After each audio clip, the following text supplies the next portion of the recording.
देखो आज हम लोग दो टॉपिक पर डिस्कस करेंगे मेन रूप से। एक मादा जनन अंग और मादा जनन अंग से जो अंडाशय से जो अंडाणु बनता है उसके प्रोसेस को देखेंगे। ठीक है, तो आइए पहले हम लोग देखते हैं मादा जनन अंग। इससे पहले आप लोग नर जनन अंग याद है स्पर्म के बारे में। उसी प्रकार मादा जनन अंग में जो जनन क्रिया में भाग लेता है बाबू क्या लेता है? अंडाणु लेता है। क्या लेता है? तो पहले मादा जनन अंग में देखो कौन कौन से भाग होते हैं, है ना। आप लोग को नर जनन अंग में सबसे प्रमुख भाग क्या था? है ना। और इसमें जो सबसे प्रमुख भाग होता है वो अंडाशय होता है। क्या होता है बाबू? अंडाशय। अंडाशय से अंडाणु का निर्माण होता है। किसका होता है? इस फिगर के माध्यम से पहले समझेंगे बाबू। देखिए ये मादा जनन अंग है, इसका सबसे नीचे पार्ट अगर देखें तो वेजाइना। क्या बाबू? पहले सब पार्ट को देख लेंगे। वेजाइना बाबू, इसके ऊपर एक ग्रीवा है। क्या है? ग्रीवा। और इसके ऊपर जो बीच में खाली स्थान है बाबू, ये देखो, ये है गर्भाशय। क्या है? गर्भाशय। और इसके ऊपर में देखो ये वाला जो भाग है बाबू, ये नली के समान है, इसको कहते हैं अंडवाहिनी या फिलिपियन ट्यूब। आप लोग को पता होगा निषेचन क्रिया इसी में होता है। और ये दो रेड कलर का जो है बाबू, ये क्या है बताओ? अंडाशय। क्या है? अंडाशय। जब बाबू ये अंडाशय का क्या काम है? अंडाणु का निर्माण करना। अंडाशय से क्या काम है बाबू? यह मादा जनन का सबसे प्रमुख अंग है। मादा जनन का सबसे प्रमुख अंग क्या है बाबू? है तो बहुत कुछ, लेकिन सबसे मेन काम, जैसे नर जनन तंत्र में देखे थे बाबू, था तो बहुत कुछ, लेकिन मेन जनन अंग उसका क्या था? वृषण टेस्टिस, जिसमें स्पर्म का निर्माण हुआ था। उसी प्रकार मादा जनन अंग का जो सबसे प्रमुख भाग क्या है? अंडाशय। अंडाशय से क्या होता है? अंडाणु का निर्माण होता है। देखो बाबू, जब इससे अंडाणु निर्माण हो जाता है, निर्माण करने की प्रोसेस आपको बाद में बताएंगे, पहले यहाँ समझिएगा। अंडाशय निर्माण हो करके बाबू यह क्या करता है? फिलिपियन ट्यूब, ये जो है बाबू फिलिपियन ट्यूब अंडवाहिनी में क्या करता है? छोड़ देता है। और आप लोग को पता है कि नर जनन तंत्र में अंडाणु, अच्छा मादा जनन तंत्र में अंडाणु चल होता है कि शुक्राणु चल होता है? शुक्राणु चल होता है। कोई दिक्कत से बाबू? तो ये अंडाणु सिर्फ रिलीज करके सिर्फ ये फिलिपियन ट्यूब में क्या करता है? छोड़ देता है। फिलिपियन ट्यूब में यहाँ रहता है ना बाबू। और उसके जब मैथुन क्रिया होती है बाबू, तो उसके बाद क्या करता है?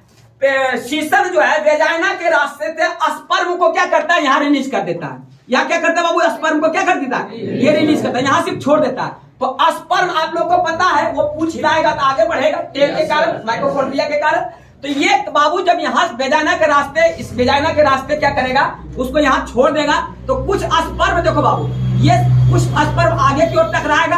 अब कुछ स्पर्म क्या होगा? इधर भी जाएगा, ये फिलिपियन ट्यूब में भी जाएगा, और ये फिलिपियन ट्यूब में भी जाएगा, है ना बाबू।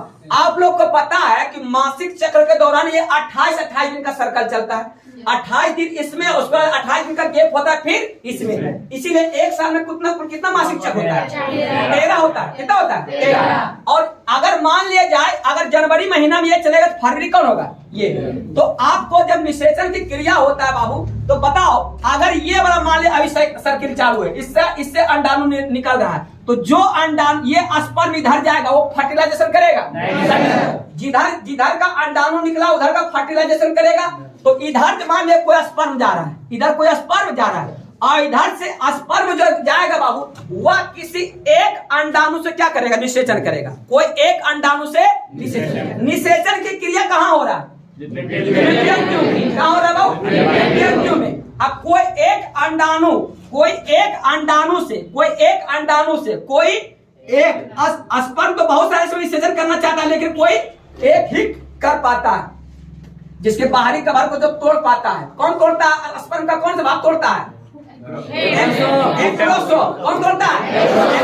ही कोई एक कोरोना रेडियोटा का जो बाहरी आवरण है इसको तोड़ करके अंदर की ओर प्रवेश करता है। अब प्रवेश करने के बाद क्या होता है? निषेचन होता है। कभी कभी क्या होता है? दो स्पर्म क्या करता है? तोड़ के घूम जाता है, ये अंडाशय को तोड़ देता है। इसलिए कभी कभी क्या होता है? जुड़वा बच्चा पैदा हो जाता है। तो इसमें जो निषेचन की क्रिया कहाँ हो रहा है? और निषेचन के बाद ये क्या होता है बाबू? इसका जो बच्चा जो जायगोट होता है उसके बाद आ जाता है बाबू गर्भाशय। ये है गर्भाशय, है ना। और इसी गर्भाशय में क्या होता है बाबू? बच्चा पलता है। पूरा बच्चा जो विकास होता है बाबू कहाँ होता है? इसी गर्भाशय में होता है। ये देखिए बेबी है, अभी बेबी है कि बेबा है पता नहीं चल रहा है। नहीं पता चलेगा। किसका स्पर्म से पता चलेगा, किसका क्रोमोसोम से पता चलता है, नर का, क्योंकि मेल में एक आपको बताए कि ऑटोसोम और ऑलोसोम बताए थे ना, है ना, तो वो सब याद रखना बाबू। तो यहाँ पर निषेचन से बच्चा यहाँ गर्भाशय में रहेगा, कहाँ रहेगा बाबू, गर्भाशय। और गर्भाशय के ऊपर में देखो बाबू क्या है, प्लेसेंटा, और इसी प्लेसेंटा अप्सरा के माध्यम से क्या करता है, बच्चा को भोजन मिलता है। तो इस प्रकार से बच्चा जो है विकास करता है। जब तक बच्चा माँ के गर्भ में रहता है बाबू, उसको कहते हैं एम्ब्रॉय। क्या कहते हैं, एम्ब्रॉय। जैसे ही 9 महीना जब तक पेट में है, जिस दिन पैदा हो गया उसको क्या करते हैं, शायद बच्चा कहते हैं, ठीक है। बच्चा जब माँ के गर्भ में रहेगा क्या कहेगा, उसको एम्ब्रॉय कहते हैं। तो ये है बाबू गर्भाशय। गर्भाशय का ये जो लाल से रंग है बाबू, ये गर्भाशय की आंतरिक परत है, आंतरिक स्तर है, ठीक है बाबू। अब जो ये स्पर्म, ये इससे क्या निकल रहा है, अंडाशय निकल रहा है, अंडाशय क्या निकल रहा है, अंडाणु निकल रहा है। अब ये अंडाणु का हम लोग पार्ट देखेंगे, अंडाणु बनता कैसे है, ठीक है बाबू। अंडाणु बनता कैसे है, देखिए अंडाणु का पहले बाबू आकार पूछ दे तो क्या कहेगा, इसका आकार कैसा होता है, कहीं कहीं ये गोलाकार भी ले लेता है बाबू, तो चलो ठीक है, गोलाकार भी होता है। बेदाम जो ये कौन सा बेदाम, बेदाम जो नहीं, लेकिन चिनिया बेदाम मार देगा, काठे बेदाम, कौन सा बेदाम देखेगा, उसका सब लोग खाता है। तो उसके ये अंडाशय का जो आकार है बाबू, ये अंडाशय का आकार क्या, ये वाला जो रेड कलर का बनाए अंडाशय 2 को, उसमें से एक ये पार्ट बनाए, और इसी में देखो बाबू अंडाणु निर्माण करने की प्रोसेस है ना।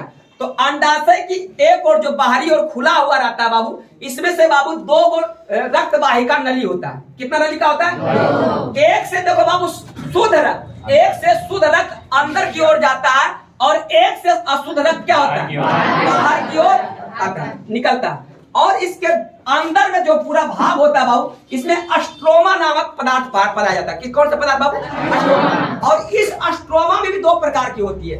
अस्ट्रोमा के बीच में जो पाया जाता है उसका नाम है मेडुला बाबू, और जो किनारे किनारे भाग पाया जाता है इसको नाम है कार्टेक्स। क्या नाम बाबू, कार्टेक्स। क्या नाम है, कार्टेक्स। ये किसका भाग है, अस्ट्रोमा का भाग है।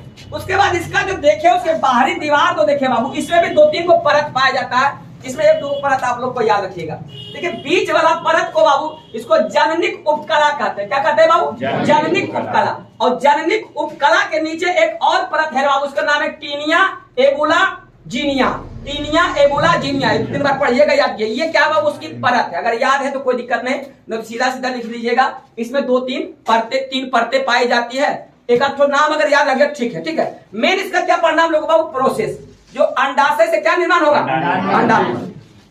तो इसमें आप लोग के बताए थे बाबू, ये जो अंडाणु का निर्माण होता है, यह बहुत सारे कोशिकाओं को जनन कोशिकाओं के मिलने से अंडाणु का निर्माण होता है ना। उसमें से एक जनन कोशिका का नाम आप लोग बताए, डिम कोशिका।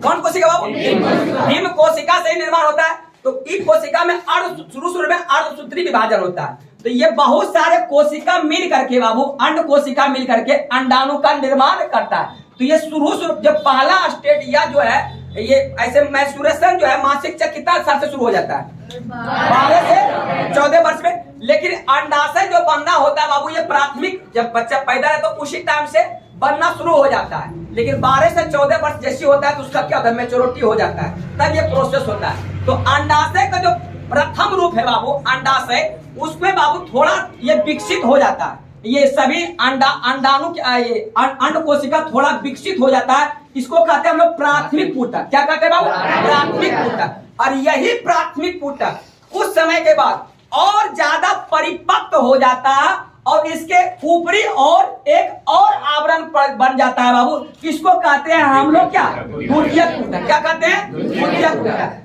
फिर यह ऊपरी आवरण पूरा कठोर हो जाता है। फिर आगे यही प्रोसेस क्या होता है, द्वितीयक ऊतक क्या हो जाता है, कुछ समय के बाद और ज्यादा परिपक्व हो करके यह क्या हो जाता है, ये अंडाशय के दीवारों से चिपक जाता है। उसके बाद क्या होता है बाबू, इसके अंदर जो अंडाणु बन रहा है उसमें गैप होने लगता है। क्या होने लगता है बाबू, गैप होने लगता है, जिसको पूटिक गुहा कहते हैं। गैप को क्या कहते हैं बाबू, पूटिक गुहा, पूटिक गुहा। और इसके अंदर भर जाता है बाबू पूटिक द्रव। नाम सीधे याद रखना है, पूटक यहाँ है बाबू। तो पूटक के अंदर जो खाली स्थान कहेगा, खाली स्थान को बोले थे ना बाबू, जैसे उदर खाली है, पेट तो उदर गुहा, मुख खाली है तो मुख गुहा, ये पूटक खाली है तो कौन गुहा, पूटक गुहा, है ना। अब उसमें कौन सा द्रव रहेगा, पूटिक द्रव। कौन द्रव रहेगा, और यही क्या हो रहा है, देखो धीरे धीरे खाली हो रहा है ना। तीसरा चौथा स्टेप में क्या होता है, तृतीयक ऊतक उस समय के बाद और ज्यादा परिपक्व होकर के इसके ऊपरी आवरण में बाबू मात्र एक जो है श्रृंखला जुड़ा हुआ रहता है अंडाणु से, है ना। और यह क्या हो जाता है, एकदम परिपक्व अंडाणु बन जाता है। क्या बन जाता है, परिपक्व अंडाणु। परिपक्व अंडाणु को बाबू परिपक्व या ग्राफिक ऊतक कहते हैं। क्या कहते हैं, ग्राफिक ऊतक। फिर यह ग्राफिक ऊतक क्या होता है बाबू, आगे जाकर के कुछ समय के बाद क्या होता है, जस्ट लाइक मासिक धर्म के 14वें दिन इसके एक आवरण से क्या होता है, इसको बाहरी आवरण को कमजोर करके क्या करता है, परिपक्व क्या करता है, इसको तोड़ करके ये अंडाणु देखो बाबू बाहर निकल रहा है। क्या निकल रहा है, ये कब होगा, कौन सा दिन होगा, मासिक धर्म के 14वें दिन क्या करेगा, इसके बाहरी दीवार को ये अंडाणु जो है इससे तोड़ करके क्या निकल गया, बाहर निकल गया। अब बचे हुए भाग को बाबू क्या कहते हैं, कार्पस लुटियम, या क्या कहता है, रक्त के साथ मिल करके थक्का आवरण, थक्का गोलाकार बना देता है, जिसको क्या कहते हैं बाबू, कार्पस लुटियम।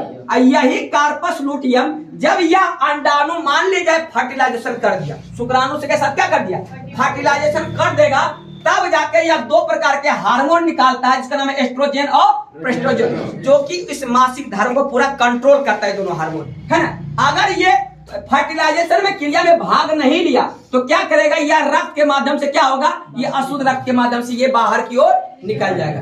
समझ में आया, कुछ की नहीं आया, इतना बात को मात्र 1 मिनट में समझ लो। फिर से 1 मिनट में देखो कैसे लिखेगा, बोलेगा अंडाशय किसे कहते हैं, क्या कहेगा वो, अंडाशय। शुरू में क्या लिखेगा, यह बहुत सारे कोशिकाओं से मिलकर बना, अंड कोशिकाओं से मिलकर, अंड कोशिका थोड़ा परिपक्व हो जाता है, उसको क्या कहते हैं, प्राथमिक। यही अंड प्राथमिक ऊतक कुछ दिन के बाद इसके और ऊपर 1-2 आवरण पड़ जाते हैं, उसको क्या कहते हैं, द्वितीयक। द्वितीयक ऊतक जो है आगे चल के और परिपक्व और कठोर हो जाते हैं और अंदर में गैप होने लगता है, उस गैप को, खाली स्थान को पूटक गुहा कहते हैं। और यह क्या होता है, अंडाशय की दीवारों से चिपकने लगता है, इसको क्या कहते हैं, तृतीयक पूटक। जब पूरी तरह परिपक्व हो जाता है और बाहर अंडाशु से मात्र एक चैन से क्या होता है, जुड़ा हुआ रहता है, इसको क्या कहते हैं, परिपक्व पूटक या ग्राफिक। परिपक्व पूटक क्या करता है, अपने बाहरी आवरण को तोड़ करके उससे क्या निकल जाता है बाबू, अंडाणु। अब अंडाणु रहित, अब अंडाणु इसमें है नहीं, इसको क्या कहेंगे, अंडाणु रहित बाहरी आवरण को हम लोग क्या कहते हैं, कार्पस लुटियम। यह जो है रक्त के साथ क्या करता है, थक्का बना के गोलाकार आकार बना देता है। और यह अंडाणु अगर निषेचन कर देता है तो यही क्या करता है, 2 प्रकार के हार्मोन स्रावित करता है, एस्ट्रोजन और प्रोस्ट्रोजन, जो कि मासिक पूरा प्रेगनेंसी को संभाल के रखता है, ठीक है। और नहीं तो यह क्या करता है, बाहर अशुद्ध रक्त के माध्यम से क्या हो गया, बाहर। समझ में आया, ठीक है।